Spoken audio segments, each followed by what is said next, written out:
are going to discuss about architectural pattern. So one of the emerging pattern we are using in the industry. Because so many patterns are there. Singleton design pattern, cluster, decoder. We have variety of patterns are there. But today we are going to discuss about architectural pattern. One of the leading pattern. So within that again we are going to discuss about MVC architecture. So the emerging architecture use most of the applications. Okay, we are going to discuss M is nothing but model, view, controller. So these three terminologies, the leading emerging technology model, is going to lead with Java technology, Java Bean technology.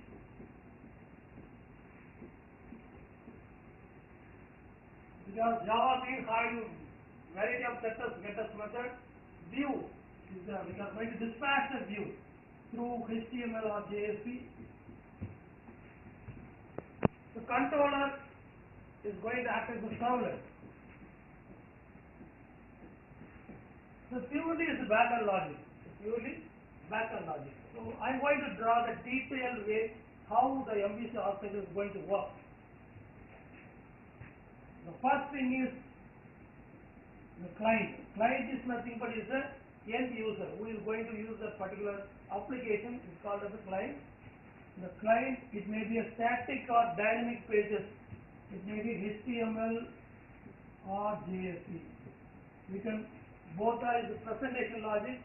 You can build any kind of web application. The client sending the request to the controller. Controller is nothing but is a servlet. Servlet is an extension of Java. So core Java, we know that advanced Java J2EE, but servlet is coming under J2EE, advanced Java, Java 2 Enterprise Edition. The client sending the request to the servlet, servlet is the controller.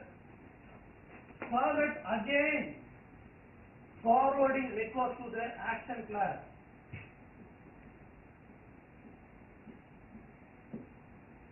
Action class is nothing but Java Bean. Action.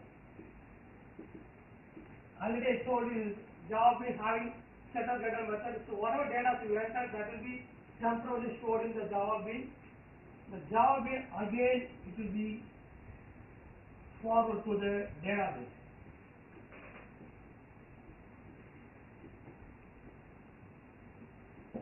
Just assume that I am going to build Gmail kind of application. Here I am going to enter the username and password. That will be hit on the servlet. Servlet is forwarding the request to the Java Bean. Here is storing your username and password. This is a temporary way. That username and password will be again going to search in the database. Whether we are going to use a relational database or unrelational databases, is a valid or invalid user. The result will be again give you back to the Java Bean is a valid or invalid user. Valid or invalid. That will be again set it back to the Java Bean. Why we are here setting the value? Because like the Gmail, Google having n number of variety of applications like Google Talk, Gmail, Google Earth. So once you log in the Gmail, you can able to see your name in other applications. Like that way we are temporarily we are storing the username and password in the Java Bean. The resultant value sent back to the servlet, reader sent back to the servlet.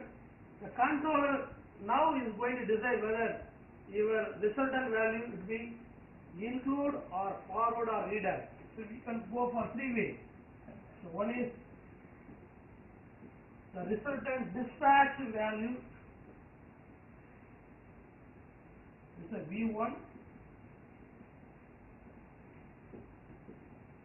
V2. It can be generated a number of views. The dispatch. So the view is a dynamic pages like JSP or JSPL or JSF.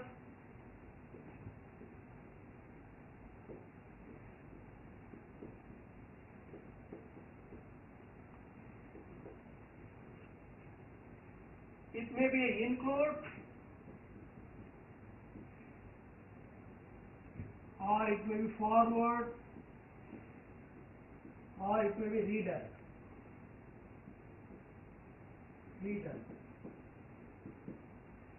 Okay, three ways are there. So include is nothing but once you enter the username and password, that will be forwarded, search in the databases. It may be a wrong, invalid or wrong username. The resultant error message will be included the same page. That's why it's called as the include. So forward means what? You enter the username and password. If it's valid means that will be forward to the next page. Redirect. You enter the username and password. So waiting for a couple of times, but still you are not able to read and go to the next page. That will be automatically redirect to the home page. So three ways the result will be dispatched to the resultant users. Then again, the resultant page we can able to see the client. This is called as response. So like that, this kind of application working, it can be adapted to any kind of framework like Search framework, .NET framework, any kind of open source framework we can apply this kind of format, MVC architecture. Next we are going to discuss where we can apply this thing. This is the technology way, various applications of design patterns.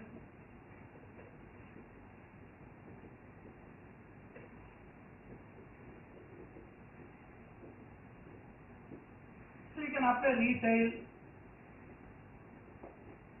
banking.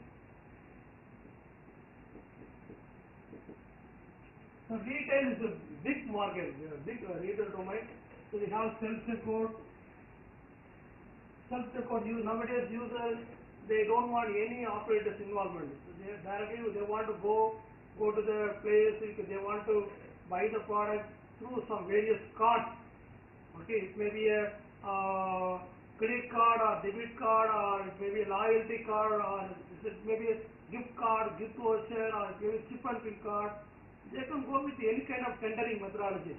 So this kind of MVC architecture we can apply in the retail technology. Maybe it is having most of the UI technology as well as the backend technology. Similar with banking, so very important area. So banking also we can apply MVC architectures because most of the banking they are using online technology. So they have to keep on increasing variety of applications that may be integrated with MVC architecture. So these are things very important. As a student, they should know all these things. Then only they can apply in the real-time environment. Thank you so much. Thank you.